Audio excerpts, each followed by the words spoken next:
Bonjour à tous. Non, je ne me suis pas blessée. Non, j'ai pas eu d'accident. Non, je n'ai pas été frappée. J'ai seulement été violée à l'âge de 9 ans. J'ai été violée par un ouvrier à mon père, durant 1 an. J'ai passé mon temps à le dénoncer depuis 12 ans. J'ai passé mon temps à dénoncer ce qui se passait dans ce pays depuis 12 ans. Et notamment ma toute première vidéo à cette période-ci. J'ai dénoncé les droits sexuels. J'ai dénoncé l'OMS. J'ai fait ce jour-là 3 millions de vues. J'ai pris peur quand j'ai dénoncé. J'ai pris peur parce que jamais je m'attendais à une telle réponse. Et en fait, je n'ai jamais cessé. C'est ce qui m'a motivé jusqu'à aujourd'hui, tout le temps, encore et encore. Et récemment, j'ai entendu sur TF1, enfin on me l'a dit parce que j'ai plus de télé depuis 12 ans, on m'a dit, tu sais, ils ont annoncé le futur programme d'éducation à la sexualité à l'école et ça doit être présenté mi-décembre au Conseil supérieur de l'éducation. Un ministre délégué nommé Alexander Portier a estimé que ce mercredi ce n'était pas acceptable. Merci monsieur, ce n'est pas acceptable. C'est même inacceptable. Ça, c'est les blessures que ça a laissées en moi. C'est des blessures que j'ai mis 35 ans à guérir jusqu'à aujourd'hui. C'est des blessures qui sont inscrites en moi, comme tous les enfants qui vont subir le viol ou les attouchements. Oui, messieurs, dames, les attouchements créent exactement les mêmes traumatismes et le traumatisme s'appelle un état de sidération. Pour la plupart des personnes qui vont subir attouchement ou viol, eh bien, eux aussi demain risquent de le reproduire, non pas parce qu'ils sont déviants, mais parce qu'ils vont penser que ça marche comme ça. Jusqu'à ce qu'on les aide, jusqu'à ce qu'on les croie, jusqu'à ce qu'on leur tende la main. Toutes les victimes ne toucheront pas les enfants. Je n'ai jamais touché un enfant. Mais certaines qui vivent dans des endroits où ils n'ont pas reçu d'aide, enfants, peuvent aussi faire cette même expérimentation. Voilà pourquoi vous avez des enfants abusés à l'école actuellement. C'est parce que ça fait 12 ans déjà que c'est dans les écoles. C'est dans vos écoles, avec vos enfants. Je dis que 12 ans, c'est bien plus que ça encore. Donc en fait, on vous explique que, je cite encore TF1, la connaissance du corps, le repérage des situations de harcèlement en santé sexuelle, voici ce que contient le programme. Ah bon? Mais quelqu'un m'explique alors? Parce que quand j'explique...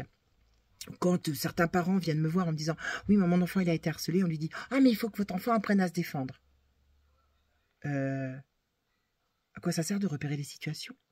Parce que l'enfant ne vient pas à l'école pour se faire tabasser, harceler, intimider, ou encore plus, abuser. Expliquez-moi. J'aimerais comprendre. Rien n'est fait, pas de réponse judiciaire, mais vous voulez enseigner les droits sexuels, paraît-il, à nos enfants. Le programme d'éducation à la vie affective, relationnelle et sexuelle, c'est le programme EVARS, qui répond à la loi depuis 2001. Exactement, messieurs, dames. Donc vous voyez, vous êtes très loin du compte si vous croyez que ça vient de sortir, que c'est récent. Et qui a rendu obligatoire l'éducation sexuelle dans les écoles, collèges et lycées, à raison d'au moins 3 séances annuelles. 12 ans, je vous le redis, c'était ma première vidéo où j'ai découvert la directive qui émane directement de l'OMS pour les droits sexuels qui étaient à l'époque de 0 à 18 ans. Oui, messieurs, dames, vous avez bien entendu. Et comme certains lanceurs d'alerte ont osé se lever et dire les choses, comme Marion Sigaud, mais comme d'autres à travers d'autres pays, eh bien, ces gens-là ont commencé à faire un petit peu profil bas tout en continuant l'arme destructive dirigée contre nos enfants. Je cite encore TF1. Le futur programme d'éducation à la sexualité initialement prévu pour la rentrée 2024 doit être présenté à la mi-décembre. Non, je vous le répète, il est commencé depuis très longtemps dans vos écoles. Il doit être mis au Conseil supérieur de l'éducation, une instance consultative. Mais le projet de texte dont la version actuelle n'est pas définitive et qui fait l'objet de concertation depuis le mois de mars connaît une offensive des milieux conservateurs.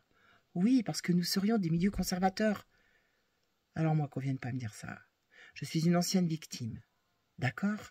À moi, vous ne m'apprendrez pas la vie.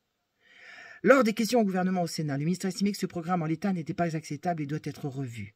Il a assuré qu'il s'engagerait personnellement pour que la théorie du genre ne trouve pas sa place dans nos écoles, demandant que toute trace du wokisme soit expurgée, des arguments proches de ceux dit le journaliste, d'organisations conservatrices qui se sont mobilisées ces dernières semaines, comme le syndicat de la famille, Manif pour tous, qui ont évoqué un bourrage de crâne pro-gender et transactiviste et appelé à ce que l'école reste un sanctuaire. Ben oui. Aucun enfant n'est sexualisé. Ça n'existe pas. Il faut arrêter de raconter ça aux parents. Les enfants n'ont aucune activité sexuelle. C'est vous, les adultes, qui le transformez en disant « Ah, mais il se masturbe ». Sauf que l'enfant, vous savez, quand tu te grattes l'œil, ça te fait du bien. Ouais, ça te fait du bien de te gratter l'œil. Bah, c'est pareil pour un enfant. Il se touche, il se tire un peu, et puis voilà, ça passe, il joue à autre chose et c'est terminé. C'est vous qui les sexualisez, à votre avantage. C'est vous, les instances supérieures, qui tentent sans arrêt, et encore aujourd'hui, de faire croire qu'un enfant est sexualisé. C'est l'OMS qui veut vous faire croire qu'un enfant est sexualisé. Mais un enfant n'est pas sexualisé. Pas du tout. Donc, il faut arrêter ça tout de suite. C'est de la plus haute importance que les parents comprennent ça. Il n'y a pas de sexualisation des enfants. Ça n'existe que dans la tête des adultes déviants.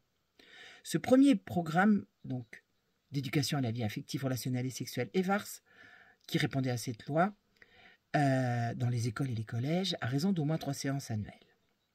Mais alors, moi j'aimerais qu'on me dise, comment se fait-il qu'on ait dénoncé le site onsexprime.fr? Je vous en prie, allez voir ce que je vous dis. Ça fait 12 ans que je l'ai dénoncé, je le répète.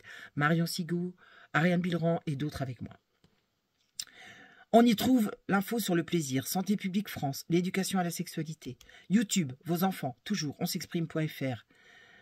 Oli Éducation, écoutez bien, chaque enfant est différent. C'est pourquoi Oli vous propose un parcours d'apprentissage personnalisé selon le développement psychosexuel de votre enfant. Mais de quoi on parle? De quoi on nous parle? Le planning familial n'y a pas échappé, bien évidemment. Éducation sexualisée maternelle, c'est Libération qui le titre. Il y a 6 jours, annonce le programme. Alors moi, je pose la question. Jusqu'où peuvent-ils aller, ces dirigeants de toutes les instances, sans que vous ne bougiez pour vos enfants? Jusqu'où peuvent-ils aller en vous faisant croire que vous seriez des conservateurs?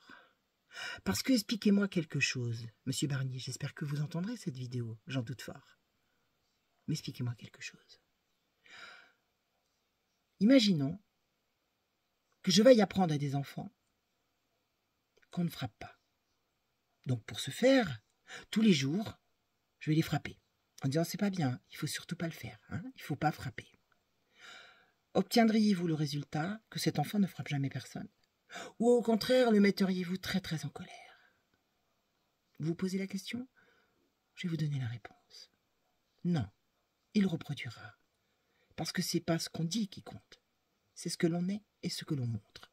Alors quand vous parlez à des enfants de maternelle, de primaire, de droits sexuels, d'objets ou de masturbation, quelle qu'elle soit, ou encore que vous leur montrez ce qu'est une vulve, un vagin, un sexe,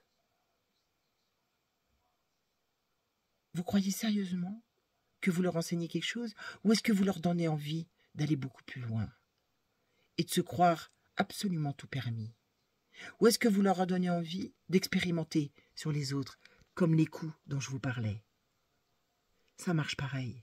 Si vous croyez à ce qu'on vous raconte, vos enfants seront détruits. Et ça prend, croyez-le bien, des années pour guérir. Croyez-moi, je sais de quoi je parle. J'ai même déposé plainte. Je suis allé jusqu'au bout de mon parcours. 30 ans de guérison. Vous voulez la même chose pour vos enfants? Parce que croyez-moi sur parole.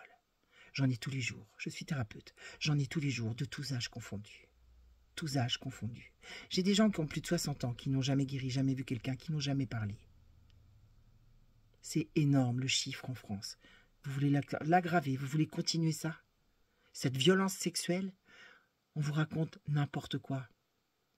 Les pédophiles ont toujours existé, ils existeront toujours, mais là on en fabrique d'autres, on en fabrique des plus jeunes, des bien plus jeunes. Dans quel pays on va vivre? La dépravation, c'est ce que vous voulez pour vos enfants? J'aimerais que vous vous rappeliez de ça. on est nombreux à le porter. Vive la résistance.